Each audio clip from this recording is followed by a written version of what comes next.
La única verdad es la realidad. Se lo adjudican a Perón, sí, Perón lo dijo. Lo dijeron los griegos mucho antes. Que la única verdad es la realidad. Quiero que nos preguntemos si la única verdad es la realidad que me toca a mí. Y que por tanto, si no me toca, no lo considero parte de lo que vivimos, parte de lo real. Puede que para algunos sea así, puede que para otros no, como todo en la vida. Puede que la pobreza no sea un problema en la Argentina porque yo no soy pobre. Puede que la inseguridad no sea un problema en la Argentina porque no he tenido un hecho de inseguridad que haya alentado mi círculo íntimo. Puede que el desempleo no sea parte de mi realidad porque gracias a Dios los que me rodean, los familiares, amigos, hijos cercanos tienen trabajo. Puede que el problema de quienes que no pueden comprar los medicamentos no sea para mí parte de una realidad preocupante porque quizás no necesito medicamentos. Digo, lo pongo en primera persona, está claro que es para todos y para todas, ¿no? Entonces, ¿dónde empieza y acaba la realidad? Y aquí debemos aceptar que en realidad bueno, vale la reiteración, que por cierto, la realidad no es solamente lo que veo. La realidad no es lo que está al alcance de mi vista, lo que puede estar al alcance de aquello que puedo tocar, lo que esté al alcance de los senderos que puedo recorrer.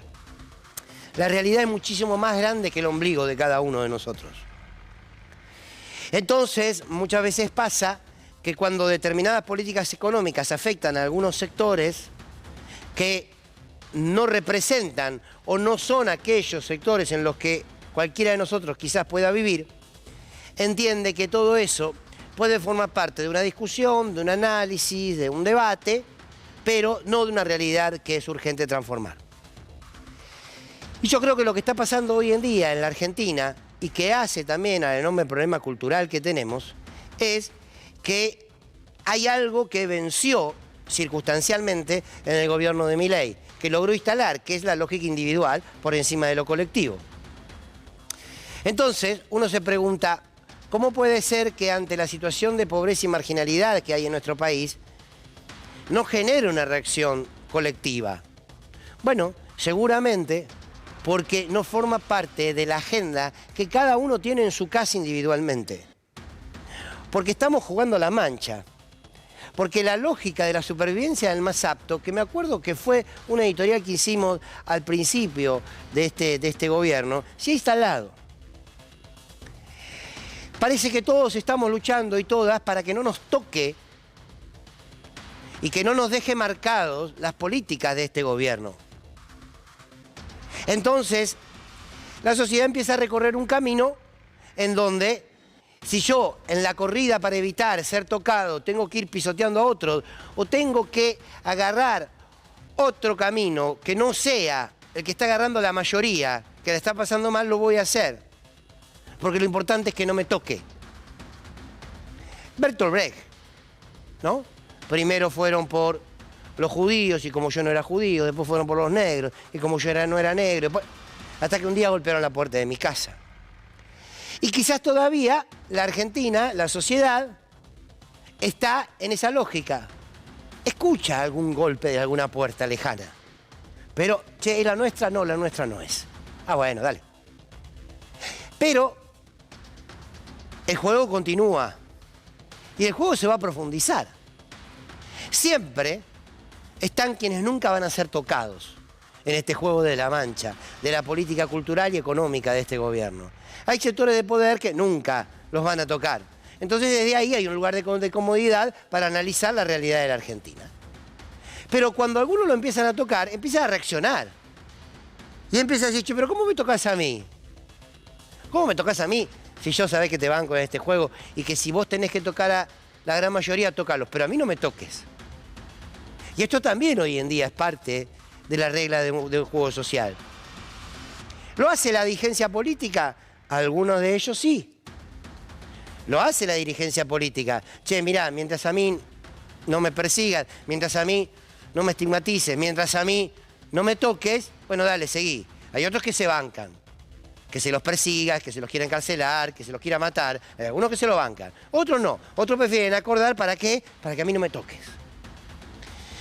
Pero como inevitablemente el golpe en la puerta va a llegar, por más que muchos digan no, va a llegar. Mientras tanto, se da una instancia de libertad para que el gobierno siga llevando adelante estas políticas. Nosotros vemos y revisamos los sectores que están siendo golpeados en la Argentina. Podemos hacer un ida y vuelta, imaginemos que me están respondiendo. ¿La educación está siendo golpeada en la Argentina? Sí. ¿La salud? Sí. ¿La alimentación de nuestros niños? Sí. ¿La economía, los salarios? Sí. ¿Nuestra ciencia? Sí. ¿El Estado? Sí. ¿Nuestros recursos naturales? Sí. Pues la lista. Ahora, ¿cuándo forma parte todo eso de la discusión para decir, che, vamos a cuidarlo? Vamos a recuperar la patria que alguna vez tuvimos. ¿Cuándo aparece? Y aparece cuando te tocan. Mientras no te toquen, todo lo que hagas forma parte de cierta irrealidad. De cierta irrealidad. Entonces, desde la irrealidad jugamos a entender por qué cada uno juega o se mueve como se mueve. Pasa algo muy particular con la UIA. ¿La industria está siendo atacada en la Argentina? Por las políticas sí está siendo atacada. Y entonces la UIA sale y habla y dice. ¿Por qué? Y porque les tocó. Le llegó la mancha, te pusieron la manito en la espalda y dijo, uy, me tocó a mí. Entonces ahí se acuerdan que hay un país, ahí se acuerdan que tarde o temprano te llega y salen a hablar. Y salió Martín Rapalini, ayer vicepresidente territorial de la UIA. Y quiero que veamos qué es lo que dijo Rapalini, porque después le contestó Esper. Y me parece que aquí, y que este es un buen ejemplo para que nosotros veamos con claridad qué pasa cuando aquellos que se creían los dueños del juego, apareció otros que los empieza a tocar. Y le dice manchados. Esto dice la UIA. Competimos con el mundo y estamos sometidos a otro nivel de exigencia. Competimos con países con otras condiciones, con otras reglas. Esto demuestra que los industriales no hemos tenido, no tenemos, ni pedimos privilegios. No queremos protección, queremos igualdad de condiciones para poder competir. Somos nosotros, los empresarios que generamos empleo y pagamos los impuestos, quienes sostenemos el Estado. Queremos respeto, como se respeta en todos los países donde se entiende el rol fundamental que tenemos en una sociedad. La industria aporta el 30% del total de la recaudación y es el sector que agrupa la mayor cantidad de puestos de trabajo formales.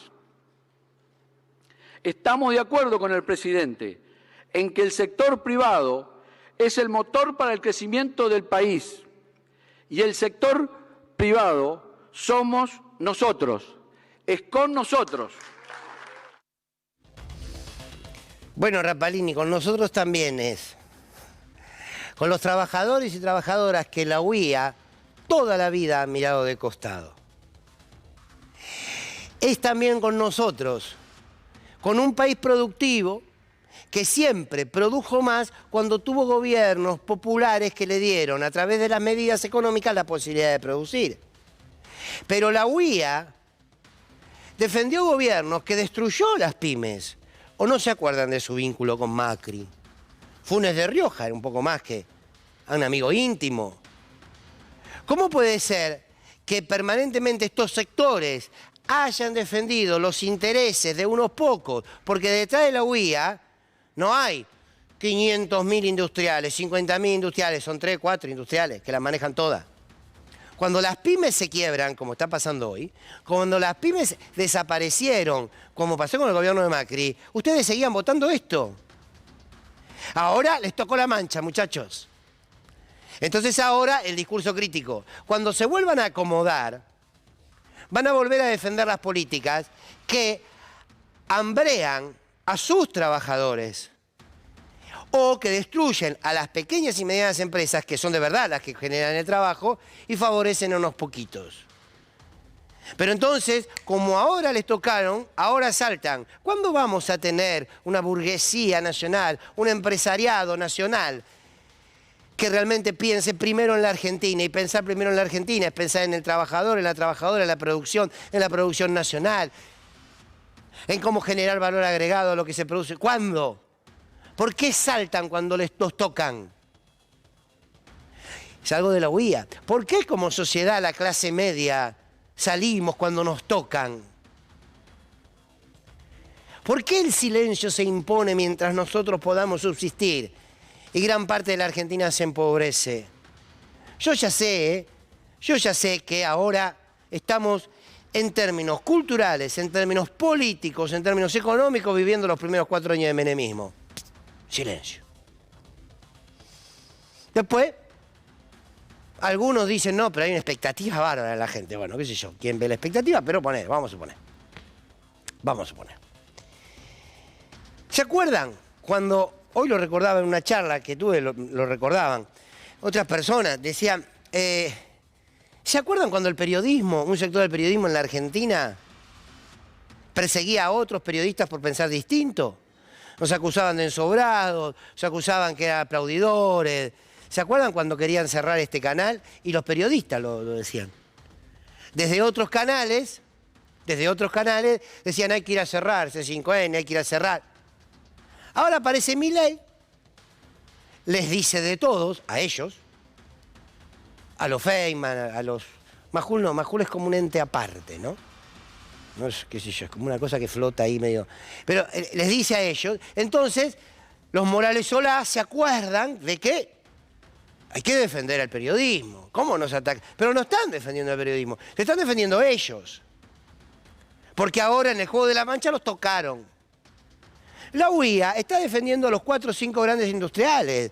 No están defendiendo a la pequeña empresa, a la tuya que tenés, que te dejó tus viejos, te dejó tus abuelos, y que es ahora una empresa familiar con 3 o 4 trabajadores. Pero no, ¿qué les va a importar eso?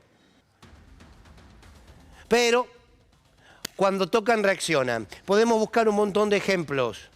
Un montón de ejemplos. También pasó con un sector educativo, donde la docencia básicamente votó a Macri, donde muchos, o los jubilados cuando dicen fueron los jubilados los que votaron fuertemente a Milei, y hoy ven esta realidad. Claro, cuando te tocan. Ahora, salgamos de esos sectores. ¿Cuándo llegará el tiempo de una sociedad que entienda que la realidad económica y social de un país no es la realidad exclusiva que vivo puertas adentro de mi casa? Porque, insisto, tarde o temprano la golpean. Y yo no le puedo pedir a nadie que hoy esté pensando de si aquí a 4 años le van a golpear la puerta y le van a decir que te toca. Lo que no se puede hacer es vivir como si toda esa realidad de una Argentina que es pobre hoy, que han empobrecido, no existiese. Entonces, simplemente, viene una disputa por un relato, una vez más, un relato fuerte, que es el relato de dejemos que todo esto pase y suceda, porque la sociedad no está reaccionando, y eso es verdad. Pero la no reacción de la sociedad no es algo que hay que empoderar y que hay que cuidar, sino que hay que alertarle a la misma sociedad de la cual seamos parte que hay que despertarse. Que hay que despertarse. Pero no hay que despertarse para correr. Hay que despertarse para terminar con el juego de la mancha. No tenemos por qué estar todas las noches con el miedo a perder el trabajo o que no te alcance. No tenemos por qué hacer la lógica de vivir de prestado. No tenemos por qué. Quizás los gobiernos que toman medidas que fragmentan, los gobiernos que toman medidas que terminan destruyendo la matriz productiva de un país, no podrían hacerlo si tuviese una sociedad consciente de lo que han vivido y de lo que viven. Yo no soy de los que creo que la crisis en la Argentina es cíclica, que cada 10 años te viene una crisis. Yo no creo en eso. Yo lo que creo es que tenemos un problema de una amnesia colectiva insoportable. Una amnesia colectiva sumada aún mientras a mí no me toca que siga el baile. Yo creo que estamos viviendo eso. Creo que lo vamos a seguir viviendo un tiempo largo. Por lo tanto, no son buenas noticias. Quizás la manera de acompañar este presente, desde donde se esté, desde el lugar que a alguno le toque, es ayudar a despertarnos. En los tiempos en que cada uno puede amanecer, pero ayudar a despertarnos. Y no entrar en una lógica de cierta somnolencia para, como decía Grondona, que todo pase. Ojalá que no. Si no jugaron a la mancha, cuando eran pequeños, tienen en claro igual lo que es vivir en una vida corriendo por miedo a que alguien destruya lo que has construido, destruya las oportunidades, destruya tu futuro. Ojalá no suceda. Habrá que empezar a salir del ombligo. La política debe salir de su propio ombligo. Los medios deben salir de su propio ombligo. La justicia debe salir de su propio ombligo. El trabajador, los sindicatos deben salir de su propio ombligo. Los periodistas tenemos que salir de nuestro propio ombligo. Salgamos de nuestro propio ombligo. Porque la puerta la van a golpear. No es ahora. Porque hay fe y esperanza. La van a golpear. Tengamos atento el oído, porque si no escuchamos el golpe de la puerta, te la tiran abajo, ¿eh? Esta gente no repara. Bienvenidos y bienvenidas. Esto es Sin Lugar para los Débiles.